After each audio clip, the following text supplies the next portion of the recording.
Le débrief de l'UFC 313 avec la grosse nouvelle sur la 4e défense de titre des moins de 93 kilos.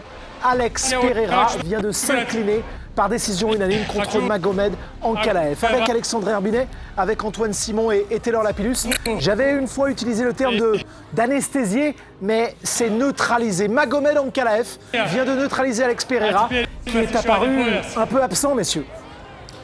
Bah écoute, Thomas, moi je suis pas d'accord avec ça, c'est-à-dire qu'il y a des fights où effectivement des combattants ont réussi à neutraliser leur adversaire, mais là c'est pas le cas, c'est-à-dire que si tu regardes le combat, au départ Ankalaev est très méfiant, il prend pas trop d'initiative, il respecte la puissance de frappe de Pereira, donc au départ lui il joue sa partition, et en fait Pereira ne fait rien, donc par définition il faut bien qu'il y en ait un qui fasse quelque chose, et donc Ankalaev prend les choses en main.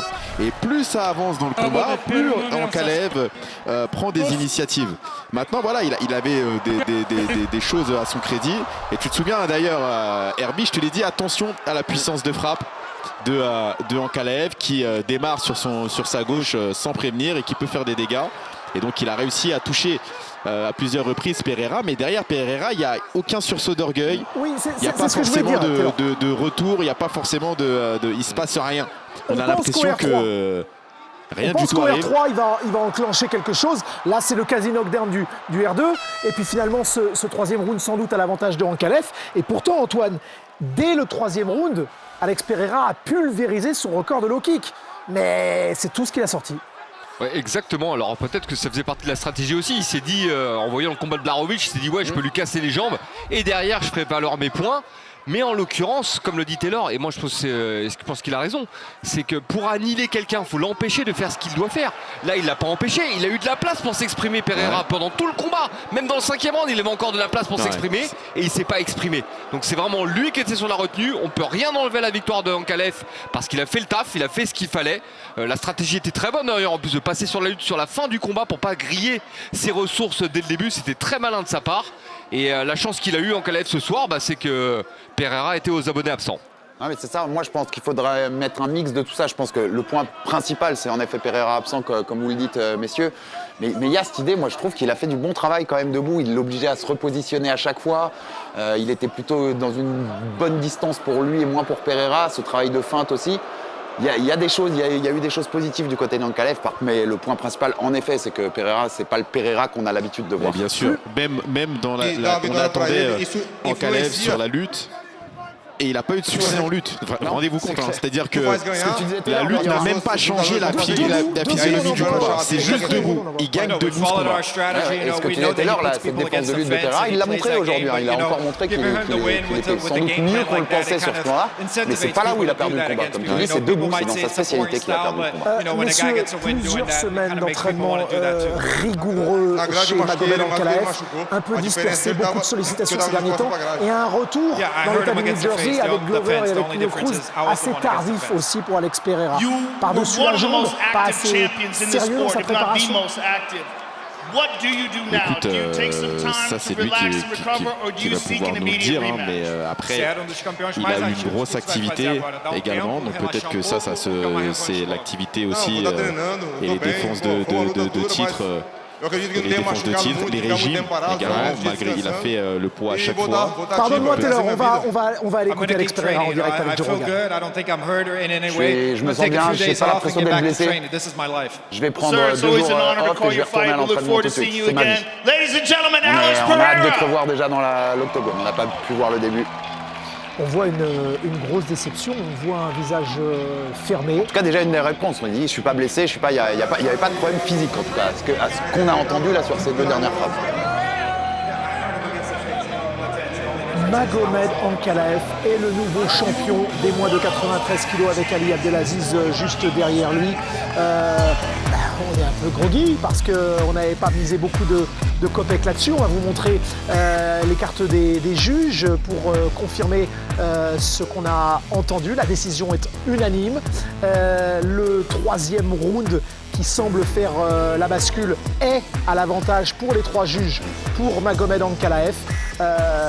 Pereira avait été celui qui avait dicté un petit peu le premier round, même si on n'a pas vu grand-chose dans cette première reprise.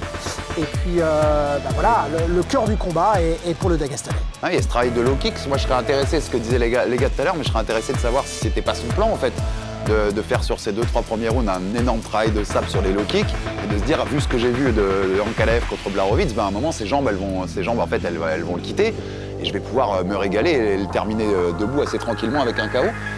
Mais bon, tu t'adaptes. Si tu vois que ça marche pas et que l'autre propose autre chose et que tu te retrouves dans la situation dans laquelle tu es au bout de 3 rounds, il faut s'adapter. Il n'a pas su le faire, donc il y a une contre-performance évidente de Alex Pereira. Messieurs, il faut une revanche. C'est ça le futur de la catégorie?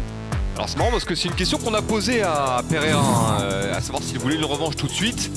Il a éludé la question assez rapidement.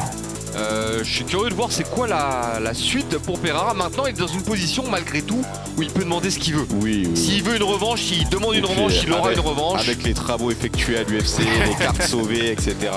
Bien sûr qu'il peut demander ce qu'il veut. Maintenant, il faut se poser la question du pourquoi ça s'est passé comme ça. Parce qu'il a le droit à l'erreur, mais on a tous le droit à l'erreur, mais il faut faire attention à parvenir et faire la même chose. Donc il faut se poser la question, qu'est-ce qui n'a pas été, pourquoi il a été verrouillé, pourquoi il n'a pas démarré. Encore une fois, comme je vous dis, regardez le combat, vous verrez qu'il y a eu peut-être 2 frappes, 3 frappes maximum, vraiment nettes et significatives pour Pereira au niveau de la tête. Quand on le sait qu'il a l'habitude de rentrer chez lui et que le menton de ses adversaires, forcément, s'il ne touche pas, c'est un problème. Et puis il y a également ce travail en ligne basse qui était très bon, mais qui venait toujours de la jambe avant de Pereira, donc c'est la jambe la moins forte en striking. Donc forcément, ça demande beaucoup plus de temps et beaucoup plus de kicks pour pouvoir user les appuis de notre adversaire. Sur des détails aussi, mais vous l'avez dit pendant le commentaire, les gars, mais sur les explosions dans le Ankalaev, avec cette gauche en ligne dont vous aviez parlé dans l'émission Dakar, il reculait tout le temps en ligne. Enfin, sur plein de détails, il y a un Poatan qui n'a pas été au rendez-vous, clairement, quoi. On va passer au co-main event. On a eu un bis repetita du premier acte entre Justin The Highlight Gaethje et Rafael Fiziev. Victoire de Justin Gaethje, 3e de la catégorie des moins de 70 kg. Et pourtant, Antoine Simon, Rafael Fiziev avait montré des choses au sol très surprenantes dès les premiers échanges. Et c'est ce que je trouve très intéressant dans son approche du deuxième combat, c'est qu'il n'a pas fait la même chose que dans le premier combat. Il a tenté des nouvelles choses dans le premier round et ça a marché pour lui. Il était devant sur le premier round.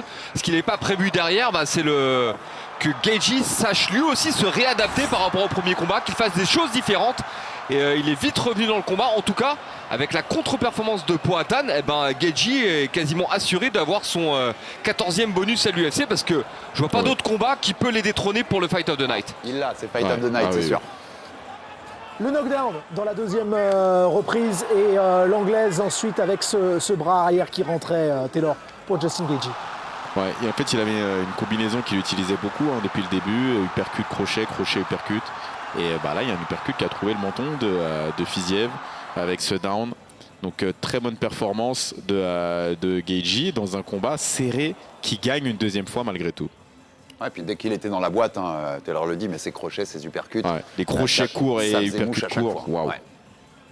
Vous voyez Islam Makhachev rester en moins de 70 encore ou monter en moins de 77? Vous voyez cette catégorie évoluer comment? Elle est assez folle, on le sait, elle est pleine de surprises, elle est pleine de ressources aussi.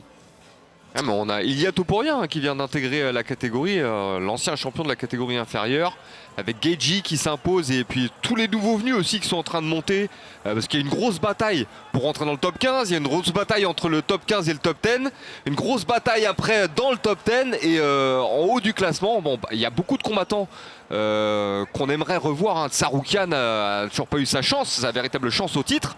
Charles Oliveira est toujours là, présent en embuscade. Gaethje qui vient de se repositionner, donc il y a vraiment beaucoup de grands noms. Et moi, ce que j'aime dans cette catégorie, c'est qu'en plus du talent de ces combattants, c'est des superstars pour la plupart tous. C'est ça qui est fou. Maintenant, on a Holloway qui est définitivement chez les moins de 70 aussi, qui est 5e du classement aujourd'hui. Il y a vraiment tellement de combos possibles dans cette catégorie que c'est pour ça qu'elle est passionnante. Dans une organisation où c'est l'UFC, la star, et on est en manque de visage, on a perdu peut-être un peu les Georges Saint-Pierre et Anderson Silva, il y a Alex Pereira, il y a John Jones et il y a la catégorie des légers avec tous ces visages. Voilà pour ce Gaethje Fiziev où Justin Gaethje a rendu hommage à son adversaire qui qui a accepté ce combat il y a 12 jours. Je me suis peut-être cassé la main, il a dit, mais il faut dire à quel point c'est un dur à cuire en face. Le highlight de la soirée, ou en tout cas le KO de la soirée, est arrivé d'un fighting nerd, Mauricio Ruffi, face à King Green après 2 minutes de combat. C'est techniquement sublime dans le timing, dans la prise de décision et de distance, tu nous as dit Taylor. Ouais, il y a tout. Tous les ingrédients sont là pour que la recette soit bonne. C'est-à-dire que la petite feinte juste avant avec le crochet, la vitesse au moment du retourné, et puis surtout la précision où il vient chercher la tête avec le talon. Tout est réussi, le KO, même la manière de tomber de Bobby Green.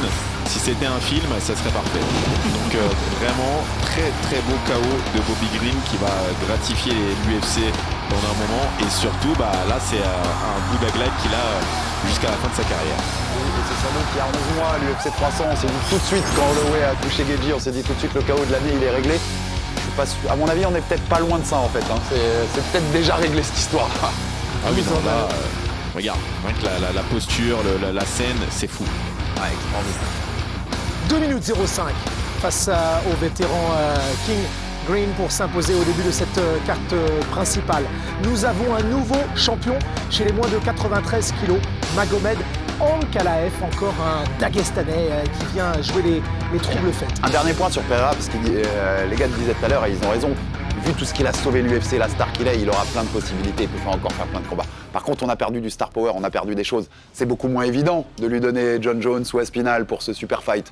Alexander Usyk et ses rêves fous de grands combats de boxe et de cross entre le grand champion de l'UFC et le grand champion poids lourd, c'est beaucoup moins évident. Non, mais Herbie, t'es négatif. Ça fait partie de l'histoire de champion. C'est ça. Bien sûr, non, mais je sais qu'on peut y revenir. La vie, tout n'est pas forcément rose. Parfois, voilà, il y a une chute et ce qui compte, c'est la manière dont vous avez de vous relever. Donc, non, mais ça, t'as raison. Tu vois ce que je veux dire, Taylor. Très clairement. Tu sais que s'il y avait eu un KO au premier round, les discussions, c'était pas les mêmes là, ce soir. Ouais, mais c'est mieux ça qui passe à côté, qui nous donne une explication qu'il aura réfléchi à une excuse dans quelques jours et qu'ensuite il revienne et qu'il fasse le boulot pour récupérer sa ceinture. Il va peut-être nous dire qu'il faisait le ramadan. Ce sera un petit peu plus long dans la temporalité. Les rendez-vous avec, c'est une annonce qui a eu lieu dans les dernières heures, le retour de Saladin Parnasse pour affronter Marcin Held dans la catégorie des moins de 70 kg au KSW. Ce sera à Lyon pour ce KSW le soir même. Et nous, dans la nuit, nous serons également avec Manon Fiorot face à Valentina Boulet-Shevchenko depuis Montréal pour cette ceinture. Oui, des moins de 57 kilos. Cette chance tant attendue par la niçoise va bel et bien arriver. Il y aura d'ici là, le 12 avril, l'UFC 314 de Miami. Et on va se retrouver pour de l'UFC en prime time, en plateau, avec Morgan Charrière face à Wood à l'O2 Arena de Londres. D'ici 15 jours, soyez au rendez-vous à 20h30 avec de très belles surprises et des beaux guests. La présence de Black M notamment. Herbie, à très vite. Yes. Tedrices le 22 mars, on se retrouve le 12 avril. Et évidemment, on te retrouve toute la semaine avec le RMC Fighters Club pour des nouvelles de Taylor Lapillus. On se retrouve mercredi avec Taylor. Voilà, exactement. Yes. Avec un petit peu plus de fond là-dessus. Merci messieurs. Merci à Charles toi, Chevalier Thomas. à l'édition avec merci à toute l'équipe. Laurent Dupluy. On se retrouve très très vite pour plus d'UFC. C'est Ankalaev, le champion des moins de 93 kg.